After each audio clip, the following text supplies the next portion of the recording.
The Meta Quest 3 proves that the Quest 2 was just an impossibly good deal. When that VR headset arrived 3 years ago for just $300, it was the perfect gateway for VR for any newbie or anybody who just wanted to try it out. You didn't need to plug it into anything, you just put it on and then you were inside VR. But then Meta raised the price to $400 last year because of supply chain demands and everything surrounding the pandemic. And you know what? The entire industry just started to feel pretty stale. So it's no wonder that the Meta Quest Pro, which launched last year for $1,500, was just a complete flop.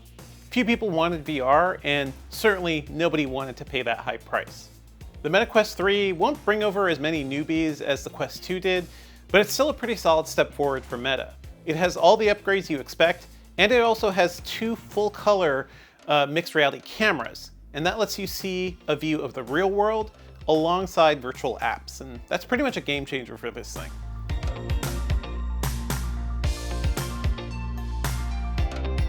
Squint just a bit and you can see what Apple is trying to get at with the Vision Pro, though certainly with far less fidelity here. Despite all those improvements though, the Quest 3 just really makes me marvel at what Meta accomplished with the Quest 2.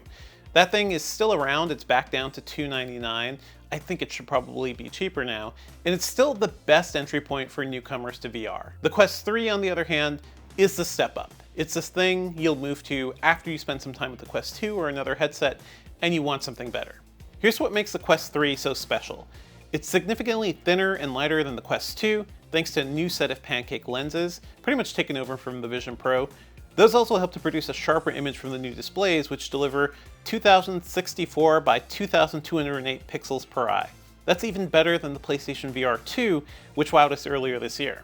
The Quest 3 is also running Qualcomm's new Snapdragon XR2 Gen 2 chip. Up front, there are 2 RGB cameras to power the mixed reality stuff, and there's also a depth sensor which automatically maps your space to help you avoid obstacles. And it's something that Meta even talked about for the Quest Pro, but it never actually made it to that product. So this is a $500 headset that has something the $1,500 one didn't. Here's what the Meta Quest 3 doesn't have. It doesn't have the eye tracking or the face tracking that the Vision Pro did, and it also doesn't have cameras inside the controllers, which helped that headset just be more accurate when it came to gameplay and things like that. But you know what? I don't really think you're going to miss those features. Developers certainly didn't latch onto them very much at all, so it makes a lot more sense for Meta to kind of slim things down and bring it to a more affordable price for everybody. Now here's the thing, Meta has already proven it can build a pretty compelling standalone VR headset. But can it do anything with mixed reality? That really seems to be the big question around the Quest 3. And especially now that we've seen Apple's Vision Pro, and that's just given us such a compelling vision of what a spatial computing future can be. But of course, that thing also costs $3,500. To attempt to even bring in some of the Vision Pro's features at a fraction of its price seems impossible, to be honest. The Quest 3's attempt at mixed reality certainly isn't perfect. It's a little fuzzy and the colors are just a little off. It's like walking around the world in a drug-fueled haze, or maybe just me without my glasses. But I still found it pretty useful, surprisingly enough. All you need to do is double tap on the side of the headset and you can flip between the mixed reality view of the real world and also back into the immersive view of full VR. I ended up using that quite a bit when I was testing the Quest 3. There were times where I was watching a video or just playing a game or something and I got a text message or a Slack message, or maybe I just needed to get a code to log into a site in the headset and I need to go look at my PC. I just double tapped and I can see that information and could go right back to it. It was also useful for talking to my wife whenever she was trying to figure out what the heck I was doing in VR. And you know what? Doing any of those things in another VR headset would require completely removing the headset, or on some of them, like the Windows Mixed Reality ones, flipping up the front visor. That kind of went out of style though. The Quest 3 also goes beyond just letting you see the real world. You can pull up its virtual interface. It's just a translucent tray that sits in front of you, and you can interact with some apps. You could even have up to 3 apps sitting side by side on this tray. I found that to be pretty cool. I was able to have WhatsApp, the Quest Store, and the Quest settings all across different windows. I was able to see messages incoming while I was perusing stuff in the store. And it really made me feel like we're getting to the point where this could be a useful computing device and not just something to play Beat Saber. And since that multitasking tray is completely virtual, you can pick it up and move it anywhere in your space and it'll stay right there until you come back to it. Now, I didn't end up using this much for actual multitasking, but the fact that I could make this thing that showed me my apps and kind of gave me a glimpse of a Windows taskbar or something, and I could walk around and come back to it. It just kind of blew me away. It also helps that all those virtual elements also just look very sharp now, thanks to the new displays and all the new lenses in this thing. Looking at WhatsApp seemed just as clear as it does on my gaming monitor as it does as a floating virtual mixed reality app. Meta still has to do some work when it comes to making these apps a little more useful. I could see all my messages in WhatsApp, but if I had to reply back, I had to peck away the virtual keyboard or send a voice message or, send media from within the headset. The actual input stuff is just not quite there yet. But Mark Zuckerberg did show off a really cool concept of a virtual keyboard that can just be projected on any table. And maybe we'll see that soon. That could be pretty useful for apps like this. Now, given just how good the Quest 2 was at being just a plain old VR headset, I wasn't too surprised that the Quest 3 was even better. It has all the hardware. Meta has done this work before. It should be good. And I do think it really is. It's noticeably faster thanks to that new processor. It also has 8 GB of RAM, 2 GB more than before, so everything also loads much faster than before. It feels like you're in front of a snappy laptop rather than a clunky device, which is just hardware limited in some ways. And even without built-in cameras, the new controllers feel pretty precise.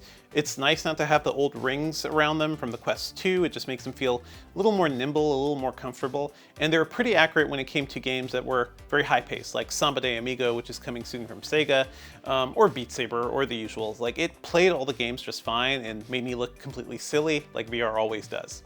The Quest 3's high-resolution display also makes any game look better than it did before, but I was even more impressed by the games that were optimized for all of its new hardware. Red Matter 2 is a game that already looks pretty good on the Quest 2, but on the Quest 3, there are just more highly detailed textures, there's better lighting, the character models seem like they have more detail too. It felt almost indistinguishable from a PC VR game, and I think that's a pretty big accomplishment for something running on a mobile processor. I also spent some time with the Kurzgesagt game, Out of Scale, and you know what, that game did a really good job of making me feel like I was inside one of Kurzgesagt's really colorful animated YouTube videos. That's all pretty impressive. Quest 3 owners can still have access to all their Quest 2 titles and pretty much everything in the Quest store. It doesn't look like Meta is making anything exclusive to the Quest 3 at this point. Instead, newer games will look a little bit better on this headset, I'm sure, and older games will just get that nice visual quality bump. Now, after testing the Quest 3 for a week, I noticed something pretty surprising.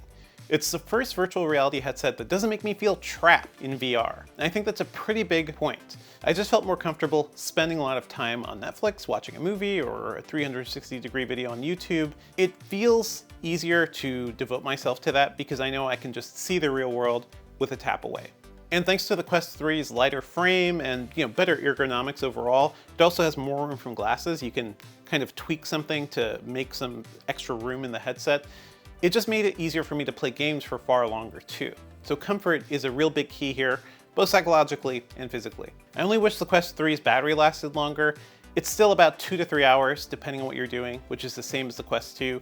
That's still a pretty big accomplishment because this is a more powerful processor and all, it's a high resolution display, but I'd like to last longer.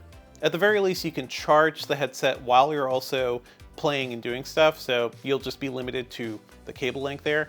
And if you plug in the headset into a PC for Oculus Link and to play higher quality VR experiences like Google Earth VR, that'll also keep it charged too. If you've seen my PlayStation VR 2 review, I recommend taking a look at that. You'll know that I'm a little ambivalent about the VR market right now.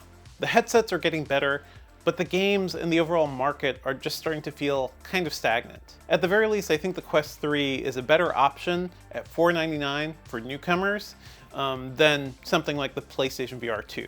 After all, you don't need a PlayStation 5 to use the Quest 3. While it's no Vision Pro, I think the Quest 3's stab at mixed reality is going to help you keep using it far long after your virtual reality honeymoon period is over. And if a $500 headset is too much for you, I'm pretty sure you can get the Quest 2 for a pretty good deal these days. Stay tuned to Engadget for more of our VR coverage and, for whatever else Meta has cooking next. If you dug this video, be sure to like and subscribe.